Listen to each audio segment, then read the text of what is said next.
For decades, the standard perception of Mars has been almost black and white in its simplicity. It is known to be a barren, freeze-dried, and rust-ruddy planet today. However, NASA's Perseverance rover has now confirmed that eons ago, the planet was a warm, wet, and more aquamarine world with rivers, lakes, oceans, and perhaps even life on its surface. Let's look at some of these new findings made by the rover as it continues its journey on the Red Planet. NASA's Perseverance rover isn't just exploring the Red Planet. The life-hunting robot will also help a little bit of Mars make it to Earth a decade or so from now, if all goes according to plan.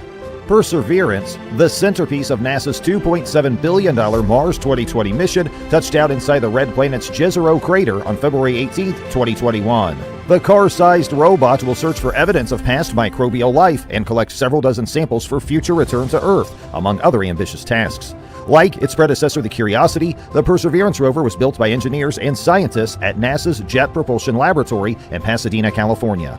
Roughly 85% of Perseverance's mass is based on Curiosity's heritage hardware, saving NASA time and money and reducing risk considerably, agency officials have said. Perseverance is about 10 feet long, not including its robotic arm, 9 feet wide, and 7 feet tall. At 2,260 pounds, Perseverance weighs less than a compact car. The rover has a rectangular body, 6 wheels, a robotic arm, a drill for sampling rocks, cameras, and scientific instruments. But those instruments are quite different from the gear aboard Curiosity because the two rovers have divergent goals. Curiosity's main task involves assessing the habitability of ancient Mars, whereas Perseverance will hunt for evidence of ancient Martians. Perseverance also used the same entry, descent, and landing, or EDL strategy, as its predecessors. It hit the Martian atmosphere at tremendous speeds, deployed a supersonic parachute after friction slowed them down enough, and was finally lowered gently to the red dirt on cables by a rocket-powered sky crane. Perseverance has 23 cameras. Several of them filmed the rover's Mars arrival, capturing its landing in historic and unprecedented detail. Some of these cameras can provide more color and 3D images than other rovers. While the previous rovers have all captured 1 megapixel images in black and white with their engineering cameras, the ones aboard the Perseverance can acquire high-resolution 20 megapixel color images. Their wider field of view means that, instead of spending time taking multiple images to be stitched together on the ground, the new cameras capture the same view in a single snapshot. The cameras also reduce motion blur, so they can take photos while the rover is traveling. Perseverance may spot convincing signs of ancient life on the Martian surface, something akin to a fossilized stromatolite here on Earth. That's a tall order for a lonely robot on a faraway world, however, so it's more likely that the rover's life-hunting data will be suggestive at best, mission team members have said. But Perseverance will allow scientists to get much better and more detailed looks at promising samples by kicking off humanity's first ever Mars sample return campaign. The rover will drill at least 20 rock cores and possibly even 30 to 40. This Mars material will be secured in special sample tubes and deposited at select locations for retrieval by a joint NASA-European Space Agency campaign. According to NASA, the belly of the rover houses all the equipment and supplies needed to collect samples. It contains a rotating drill carousel, which is a wheel that contains different kinds of drill bits. While the rover's big arm reaches out and drills rock, the rover belly is home to a small robotic arm that works as a lab assistant to the big arm.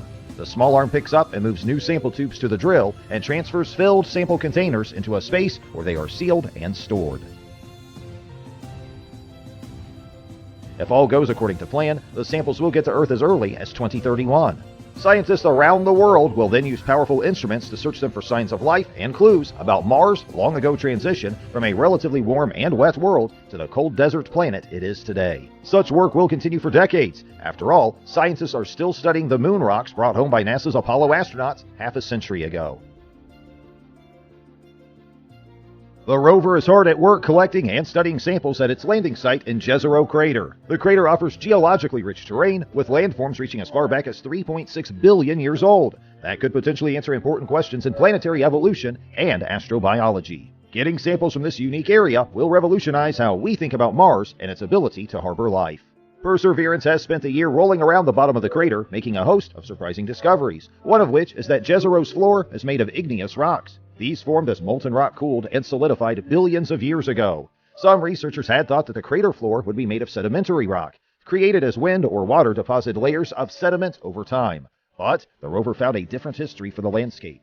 Igneous rocks are important because scientists can analyze the radioactive decay of elements inside them to determine how old the rocks are. If and when Perseverance's samples come back to Earth, researchers will be able to date rocks from specific places on the surface of Mars for the first time. Scientists discovered that Jezero's floor wasn't what they expected when the rover began preparing to drill its first sample. Exploring the area's geology, Perseverance ground into a piece of Martian rock to reveal a fresh surface. It looked like an igneous rock on Earth that had salt-rimmed holes in it, holes that had probably formed as water flowed through the rock. That meant the rover was looking at an ancient volcanic rock that had interacted with water, indicating a life-friendly environment such as had never been seen on Mars. But when Perseverance tried to drill a core, the material crumbled and slid out of the sampling device. Because the sampling procedure was automated, the rover ended up with an empty but sealed tube, which mission scientists tried to put a positive spin on, labeling it a sample of Mars's atmosphere. A month later, Perseverance successfully drilled its first pair of cores into a similar igneous rock that had been altered by water. This rock formation, called Mars, covers much of Jezero's floor. The rover then drove south and west, skirting a dune-ridden area called Seta, and collected 2 more pairs of samples. Mission scientists had thought that Seta's rocks would be sedimentary because visually they seemed to be composed of different layers. But as soon as Perseverance ground away at some of the Seta rocks, another surprise emerged. They too were igneous. Using various instruments to analyze the rock's chemical composition, Perseverance found chunky grains of one mineral called olivine encased in another called pyroxene. These minerals are generally found in igneous rocks or volcanic areas on Earth. That's strong evidence that the Seta rocks formed as a large body of molten rock cooled. Olivine crystals would have formed first and sunk towards the bottom of the cooling magma, and then pyroxene would have formed around them, creating layered rocks that appear sedimentary. The Seta rocks, like the Mars rocks, also show signs of having interacted with water in the past. They might even contain organic molecules, probably produced through non-biological processes such as those seen in some Martian meteorites. Despite the rover's success so far, pressure is mounting for it to get to its next destination to continue sample collection.